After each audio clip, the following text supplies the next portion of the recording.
Lembaga Perlindungan Saksi dan Korban atau LPSK menyesalkan putusan Majelis Hakim Pengadilan Negeri Surabaya atas putusan restitusi untuk 71 korban tragedi Kanjuruhan. Wakil Ketua LPSK, Susilaning Tias mengatakan pihaknya menyesalkan keputusan pada sidang 31 Desember 2024 tersebut karena nilai restitusi yang diputus jauh lebih kecil dari yang diajukan.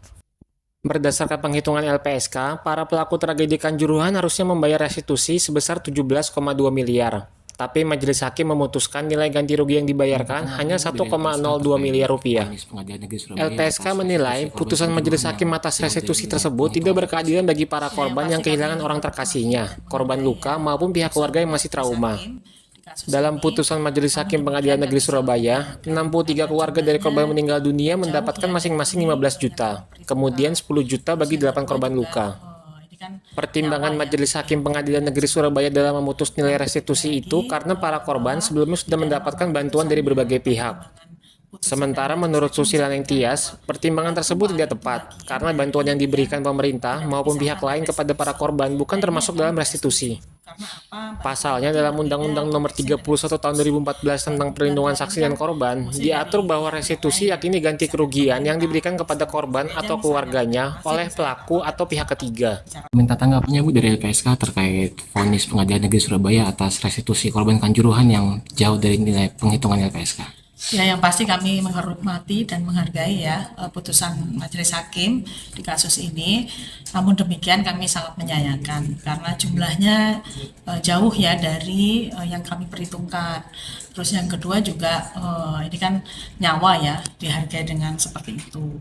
Yang berikutnya lagi bahwa di dalam amar putusannya atau pertimbangan putusan dari Majelis Hakim disebutkan bahwa bantuan itu bagian dari yang tidak terpisahkan dari restitusi. Nah, ini yang kami tidak setuju. Karena apa? Bantuan itu berbeda konteksnya dengan restitusi. Bantuan ini kan mostly dari pihak-pihak lain ya. Bisa dari pemerintah, bisa dari gereja misalnya, atau dari masjid misalnya, atau dari masyarakat secara umum, CSR perusahaan dan sebagainya. Sementara restitusi ini adalah ganti kerugian yang dibayarkan oleh pelaku kejahatan. Nah, apakah benar pelaku kejahatan membayarkan melalui bantuan? Ini kan nggak benar, karena bantuan itu bisa siapa saja, mestinya tidak diperhitungkan karena konteksnya berbeda. Sementara untuk restitusi konteksnya adalah ganti kerugian yang dibayarkan oleh pelaku kejahatan, dengan konteksnya adalah pemulihan oleh pelaku kejahatan kepada korban gitu. Jadi konteksnya sangat berbeda dan kami tidak sepemikirannya dengan pertimbangan tersebut gitu.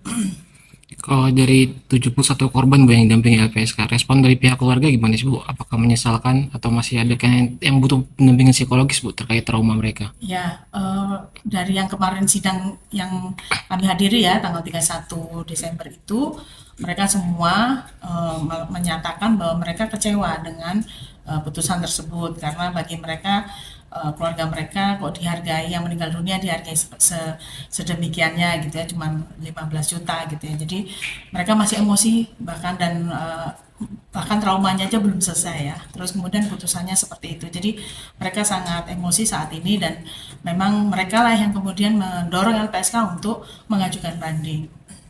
Sudah mengajukan banding kapan Bu atas putusan tersebut? Kami sudah mengajukan banding, sudah melakukan penyataan banding itu minggu yang lalu ya, tanggal 3, tanggal 3 Januari gitu. Download Tribun X sekarang, menghadirkan lokal menjadi Indonesia.